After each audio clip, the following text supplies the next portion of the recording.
My name is Jane Robbins. I'm with the American Principles Project, and I would like to thank you for coming this morning.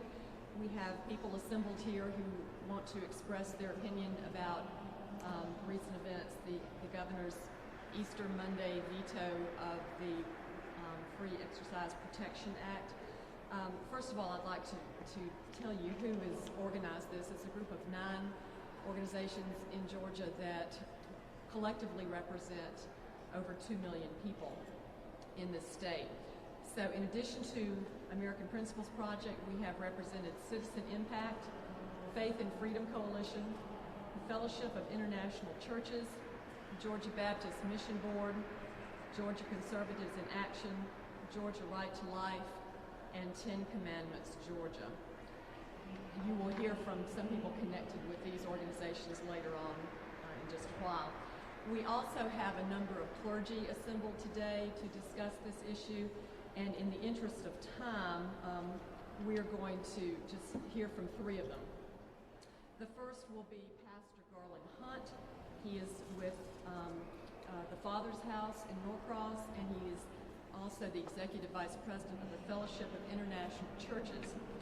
We have Pastor Chika Anuzo, who is with the Resurrection House, and he is also the president of the End Time Apostolic Network. And then finally we have Representative Wes Cantrell, who is the young adult pastor at Woodstock First Baptist Church and also represents the 22nd District in the Georgia Legislature.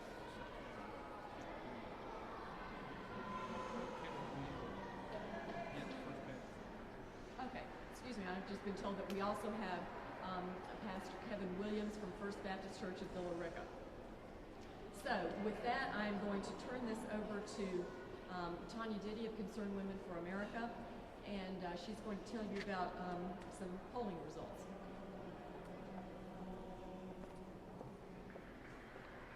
Good morning. My name is Tanya Diddy. I'm the State Director for Concerned Women for America of Georgia. Many of you yesterday did not get to look at the data from a recent poll that was done last weekend. The 9 groups, including CWA, commissioned a national pollster, Clout Research, to poll Georgians last week and into Saturday. It found that 66% of Georgians wanted Governor Deal to sign House Bill 757. That included 79% of Republicans, 62% of independents, and 59% of Democrats. There is majority support across each of the 14 congressional districts, across race, across income levels, across gender, all demographics in our state. What this says to me is that Governor Deal is out of touch with the people of this state. This is why people are angry with the politicians of our nation. They are elected to represent the will of the people. They are not elected to represent Hollywood values nor Wall Street values. They are elected to represent the voters of Georgia, and that does not preclude people of faith. The voters are also tired of political correctness. If you'll take a look at the poll, you'll see that 80% say the tide of political correctness has run amok in this state, endangering our fundamental right to freedom of conscience, the right to think and to believe what we want without fear of punishment. Georgians saw nothing unreasonable in this legislation. Now, the governor might not recognize that there's a threat, but Mike Griffin with the Georgia Baptist Mission Board is here to document for you the threats that have occurred. I will now turn it over to Mike. Thank you so much, Tanya. It's good to be with you today. Our opponents and now Governor Deal have said that religious liberty legislation would promote discrimination. Well, for over 3 years, we've asked one simple question, and that is, give us one case in the past 50 years of applying strict scrutiny to religious freedom cases where discrimination was ever legally justified as free exercise of religion. And to date, we have not received one single case. That includes 30 years since strict scrutiny has been being used.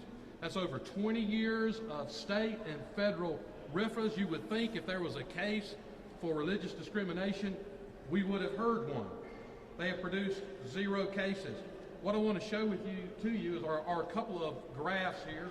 Our first graph shows exactly what the Religious Freedom Restoration Act does by way of restoring the strict scrutiny test over here.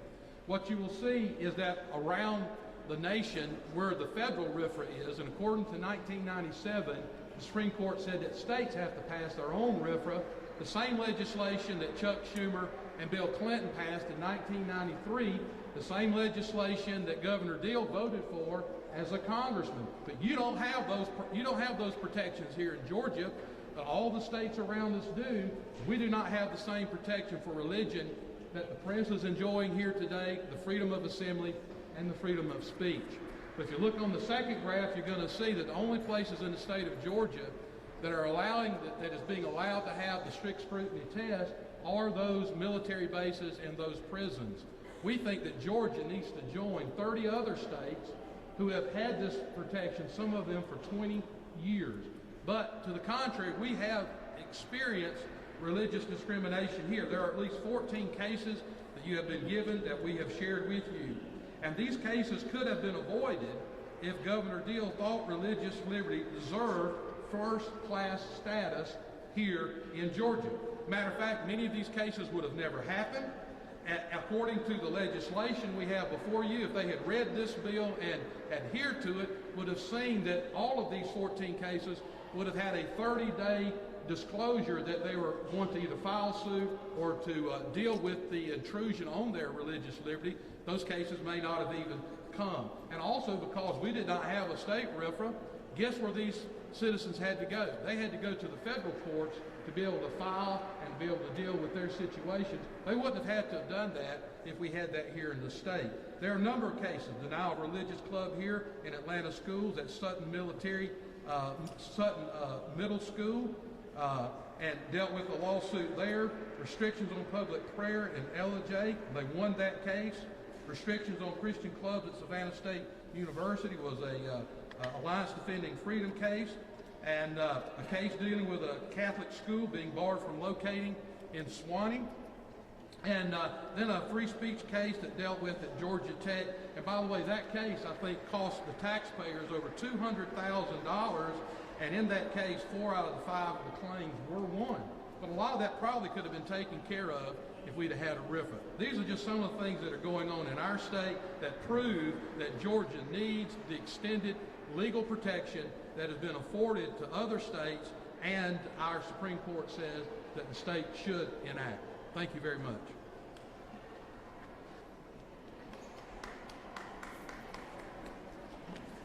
Thank you, Mike. Now I would like to recognize Pastor Garland Hunt.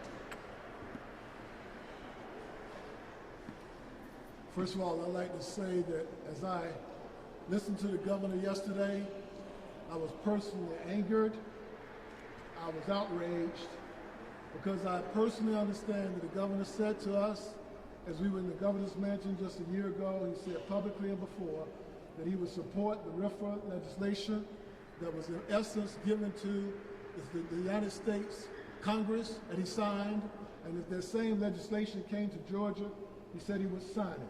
He also publicly said that if there's discrimination put in the language, they compromise, and it was done, and still he decided he would not sign it. I'm personally outraged on the fact that this bill exclusively protects the faith-based community in the state of Georgia.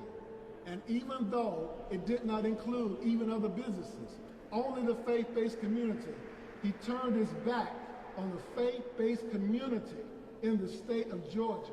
As a pastor, as a citizen, I'm very upset because we elected him to represent us. In his comments, he also said that he did not do well with threats. Understand that he did.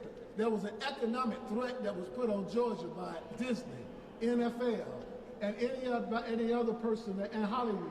And still he responded, and because of economics, he faltered on his word.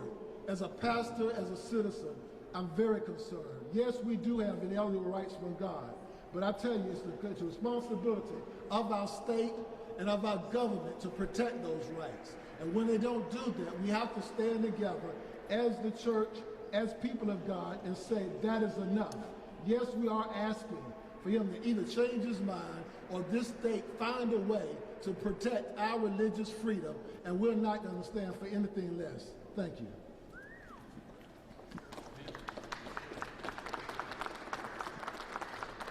Thank you. That was Pastor Garland Hunt from the Father's House. And now we will hear from Pastor Chika Anuzo from Resurrection House.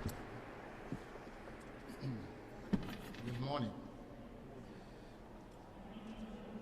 Blessed is the nation whose God is the Lord. America was founded on Christian principles, and systematically we are turning away from this foundation. If you remove the foundation, the nation will implode. Political correctness is not a way to advance the cause of a nation. We must return to the foundation that God founded this nation on. There were threats made by corporations concerning this bill that if it is passed, they will leave this state. And we are saying clearly that many of these corporations already have businesses in states where there's even more stringent laws exist. Disney should close down Disney World if they feel that they should leave Georgia, because Florida has a more stringent law than Georgia. We are saying that if we honor God in the state of Georgia, it doesn't matter who leaves, God will bless the state. Jesus says you cannot serve God and mammon. We must choose in the state of Georgia that the God we serve is the God of Abraham, Isaac, and Jacob. And he will honor this state. He will honor this land. The protected communities have their civil rights, but the spiritual right is fundamental. And we are free to practice that in this state and across this nation. And we're imploring the legislature, if it's possible, to overturn the governor's veto or to consider other legislation that will pass. And we believe that God will favor Georgia. And as we stand together, we will see a victorious Georgia in the future. Thank you.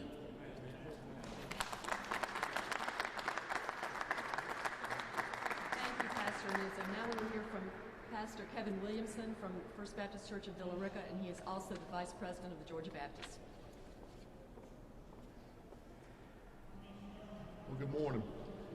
I begin by saying that I'm not here to stand against Governor Deal, but I am here to stand for Jesus Christ and the church, and that we seem to have come in again in our country to where we are battling against the culture that seems to be coming down on us and trying to change everything that this country was founded upon.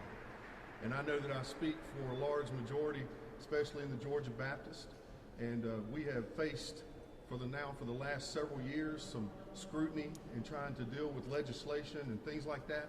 So we're here to stand together, and we're standing for Jesus Christ, and we're standing for the church and representing that as well. And I found this statement that you got to stand for something or you're going to fall for everything. And we're falling a lot in this country, but right here in our own state, by not taking legislation to protect our people, and especially Christians for that matter. And I will say there's a story in the Bible that I've came across as talks about a little boy named David as he walked in to feed his brothers, take some food to them.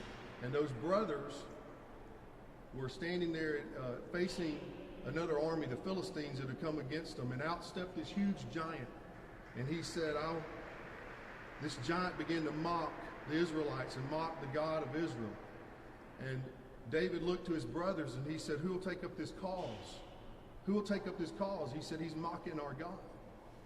And then he turned to the Philistine, or to the Israelite soldiers, and he asked them the same question, who will take up this cause? And they said, we're afraid.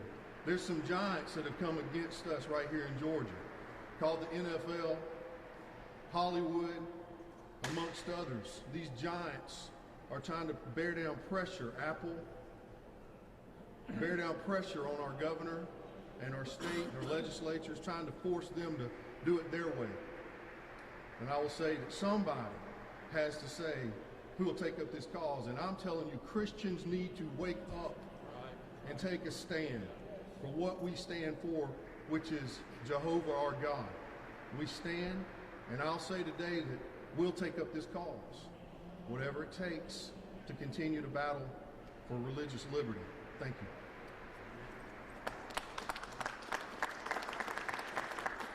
Thank you, Pastor Williamson.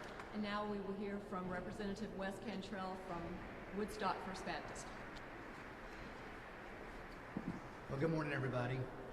As a state representative and as a pastor, I think I approach this issue from a rather unique perspective. Jesus said, "Render unto Caesar that which is Caesar's, and unto God that which belongs to God." Our God-given right to religious liberty does not belong to our state. It's inherently owned by each individual.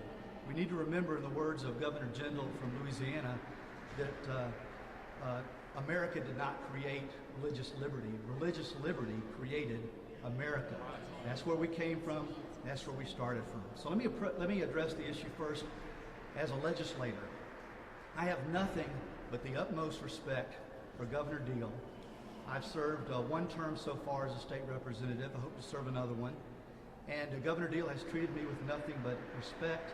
He's met with me privately on several occasions when I've had concerns. His staff has been very responsive to every concern that I've had since I've been down here at the House. So nothing but respect for him and the position that he's in.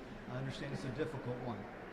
However, as a legislator, I will tell you that over the past 2 years, there were a lot of negotiations going on in good faith behind the scenes between the Senate, the House, our Speaker, our Lieutenant Governor led these negotiations. We had the best and brightest legal minds that our state has to offer help us in crafting a bill that has no discrimination in it.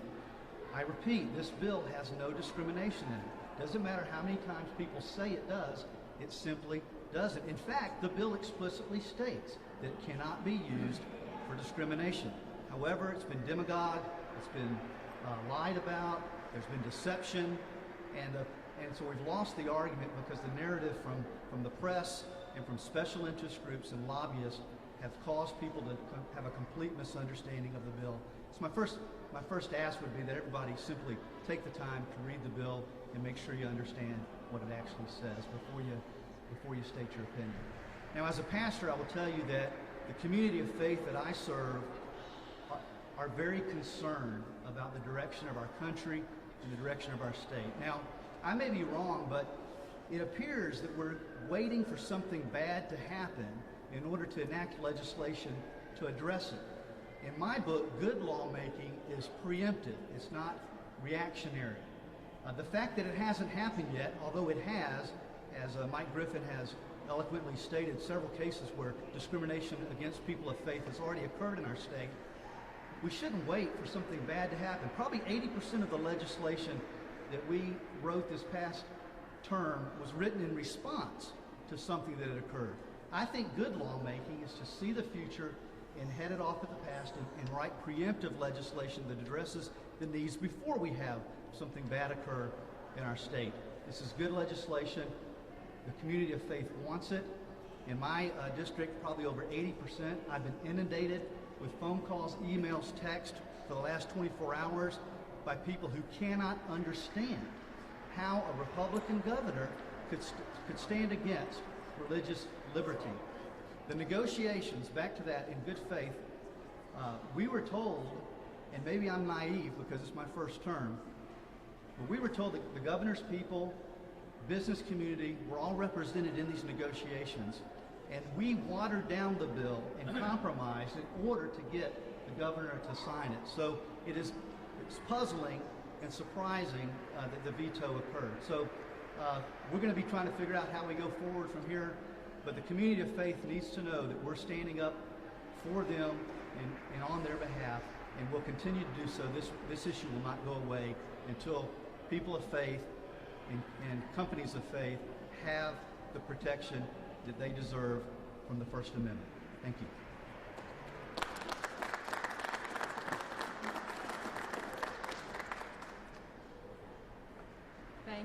Representative Cantrell. Now we'll have a minute from Senator Marty Harvey. Thank you, appreciate it. We have worked very hard these last 2 years to come up with a form of religious freedom legislation, and it's been worked extremely hard. They have been working in the House, and they've been working in the Senate, and with the governor's leaders.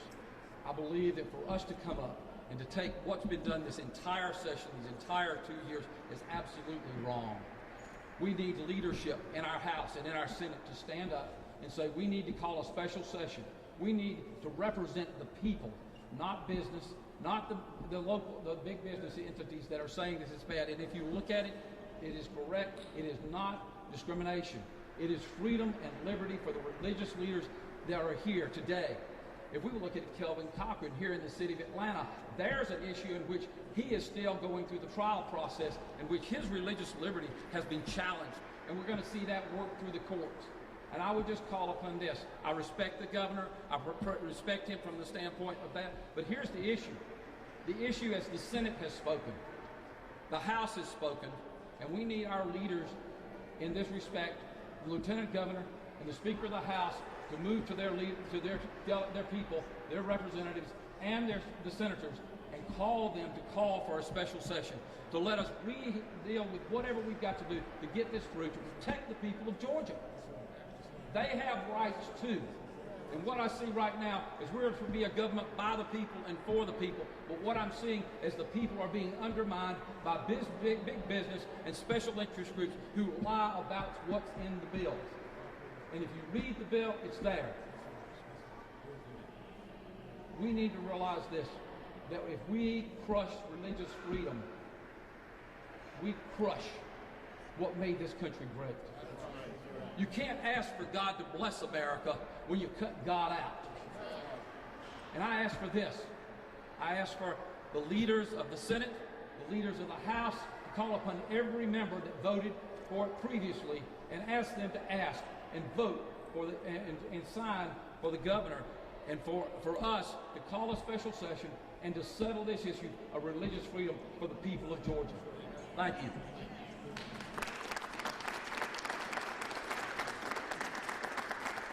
Thank you, Senator.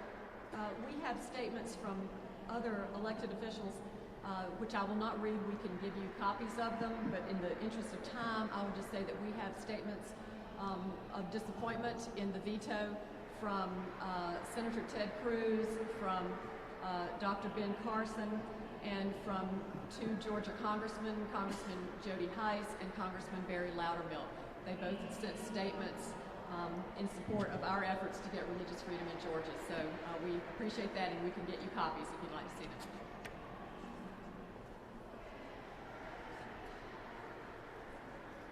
Well, as we near the end, I want to, my name is Timothy Head, and I'm the National Executive Director of the Faith and Freedom Coalition based here in Duluth, but we work across the United States and in fact around the world on matters of where faith and public policy intersect. I want to point out two very quick, thick ironies that I found yesterday in our veto. Just a week and a half ago, I had the opportunity to speak in Moscow, Russia, at the Russian National Prayer Breakfast.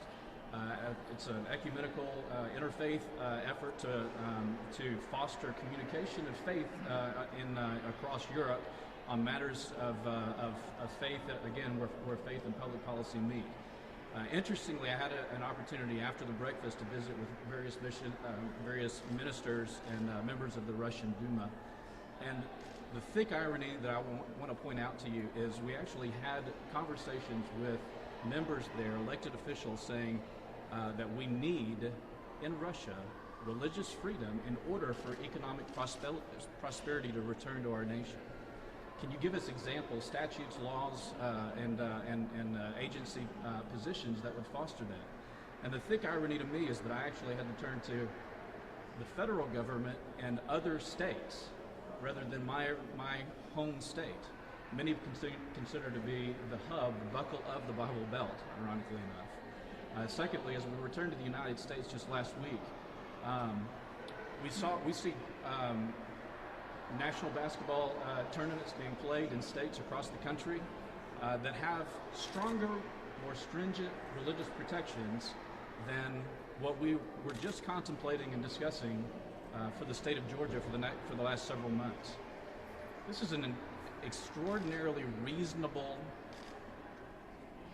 negotiated compromise by members of the faith community and all other members of the state of Georgia, and for that matter, even many national personalities and organizations. I joined the senator and a number of senators, for that matter, and the House of Representatives in supporting a renewed effort to override this the veto that we just experienced yesterday.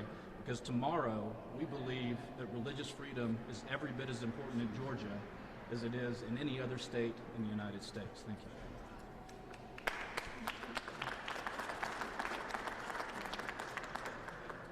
Good morning. I'm Virginia Galloway. I'm the Southern Regional Director of Faith and Freedom Coalition. And I'm here today to say I was sick and just beyond disappointed yesterday when I heard the governor's announcement that he would veto this bill. I think that the trust of the people of Georgia has been broken. We have taken on Hollywood values, and by the way, isn't it interesting that we subsidize Hollywood with Georgia tax dollars? We give them all kinds of tax breaks to be here, and then they use our tax dollars to fight against the will and the religious rights of the people of Georgia. How dare they? As far as the businesses, Salesforce was bragging in Forbes magazine, you can look up the article, that they were going to get rid of religious freedom, that they were going to kill religious freedom bills, including in Georgia. And look, that's not our values, guys. They need to go back to San Francisco. I would urge that the legislature override this veto. I would urge that citizens read the bill. I have heard more ignorant comments, including out of the press, about what this bill does. I have heard comments that this is a discrimination bill. It is an anti-discrimination bill. It is against discrimination for people of faith. It also protects people who are not of faith. It's a good bill. I've heard that this would hurt our most vulnerable people. Actually, it protects those people. How would you feel if the freedom of the press was put up for sale like our religious liberties have been put up for sale? If they said, if we didn't have freedom of the press, we would get more business. If we didn't have freedom of the press, Hollywood would like us better and make more movies here. I don't think you would go for that. This is not the end of this fight. This is only the beginning. You see people behind me, there are people out here that support this, but there are people all over Georgia that are working today that can't be here. And by golly, they expect us to fight, and they expect this legislature to watch out for their religious liberties. I will quote the famous words of John Paul Jones, and I think I speak for everyone behind me and many people across the state of Georgia. We have not yet begun to fight. Thank you.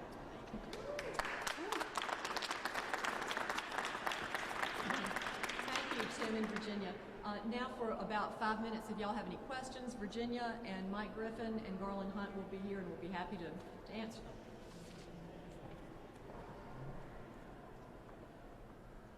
You've all called for a vote for a special session to come about. If that perchance fails, what about next steps beyond that? It's really up to the legislature to call for the special session, and we'll just have to take it from there, but we will not give up. It doesn't matter what. We're not going to give up on our religious freedoms. We will fight for them until we win. You also talked about other states having RFRA laws. The governor alluded to that yesterday, saying, yes, they have RFRA laws, but they also have stronger protections in other categories. If this were an anti-discrimination bill, so says the other side, why not include not just the state and national, but also local ordinances, because there are no protections for the gay community in state and federal laws, but there are local ordinances that protect gays and lesbians. Okay, some people say you want to repeat the question, but I urge, let me just say this. RFRA, what we stood for at the baseline of this particular legislation is that the Religious Freedom Restoration Act, which was passed by Governor Deal, of course, and signed back in the 90s under Clinton's administration. It was dealing with compelling state interests and the question of a strict scrutiny. The question baseline of this particular legislation, no matter whether it is a state legislation, federal, or even ordinances, it would still have to have that kind of compelling state interest in order to deny any type of faith-based organization or anyone that has a consciousness of religion, that they would have to have a compelling state interest in order to deny it, as well as the press and speech. And all we're saying in this bill is that the standard to take away a freedom has to be at least a compelling state strict scrutiny. And that was the baseline of the bill. So that it also includes any individual that's questioned, a company, a business, ordinances, whatever it would be, it will come against that federal responsibility and standard. You guys said that big business killed this bill. Will you guys go after big business? Will you give up your iPhone, stop flying Delta, not go to the movies, give up your NFL tickets, don't go to the NBA games? You know, I think every Christian, you know, under a Romans 14 type of situation, if you look at the scripture there, needs to feel what his conscience would allow him to do or not to do, which is what we're all about in regards to protecting religious liberty. There may be those that decide they want to, you know, not go to an NFL game, not drink a Coca-Cola, or whatever they want to do. That would be left up to them. We're just trying to get our legislature to act off of principle and act off of constitutional rights. And we shouldn't have to always try to hold somebody hostage to get the right thing done. We just expect leaders, when they run saying they believe these things, to do what they say they're going to do when they get to the legislature. Are you paying your enemies to fight you? Well, there's always an indirect, you know, there's no way that anything can be perfect. And so you're always going to have to deal with that type of situation. The bottom line is these legislators, along with our governor, the legislature has done a very, very good job at working very hard. The governor just needs now to do his job and respond in an appropriate way. But we feel that he has it, and the people have to continue to keep the pressure on the elected officials who are up for re-election this year. Without money, a way to keep the pressure on? Yeah, but let me just say realistically that also our tax dollars support legislators that do things and governors that do things that we disagree with. So we still have to pay tax dollars. Yes, there are these measures of entertainment, all these things are there, but we still have to speak out against it. And that's mostly what's important. We will defy whatever companies, Hollywood, whether it's NFL, Arthur Blank, whatever it would be that would speak against our religious freedom, we will continue to fight against it. Governor Deal said he would have signed the Pastor Protection Act. Is that not enough in your mind? Well, as a pastor, obviously, we certainly recognize that pastors should be able to have the freedom to marry who they should marry, and it should be protected. But that did not go far enough, because we also just have been fighting for years that our state would have a RFRA legislation, which is literally the Religious Freedom Restoration Act. So it was basically those two combined that allowed for what became, so this made a much more effective bill and more encompassing. So this bill is actually, both of which are things that the governor previously said that he would support. Doesn't the 66% support for 757 refer only to the pastor protection component of the bill and not to the aspect that... No, this was the legislation that was passed by the legislature, and this is what the people saw. They recognized that there had been tremendous work done to reach an agreement over 3 years of very, very hard work. I think there's a sense of anger that is across this country. You're seeing it in the presidential elections.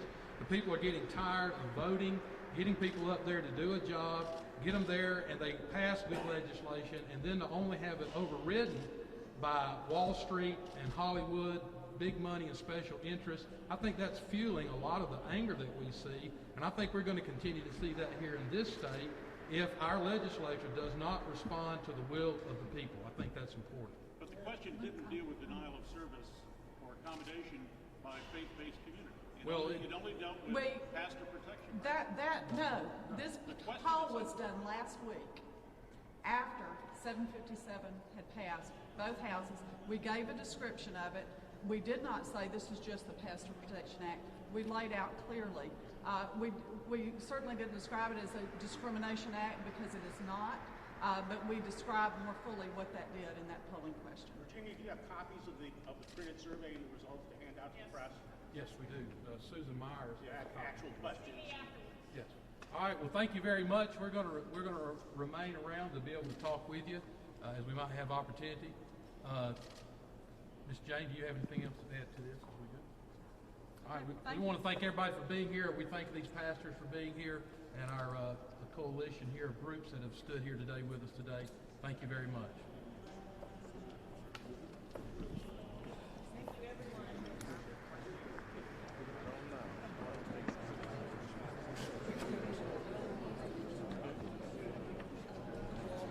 Anybody wants crosstabs, I have them here. And questions. And newsrooms. Get him over here.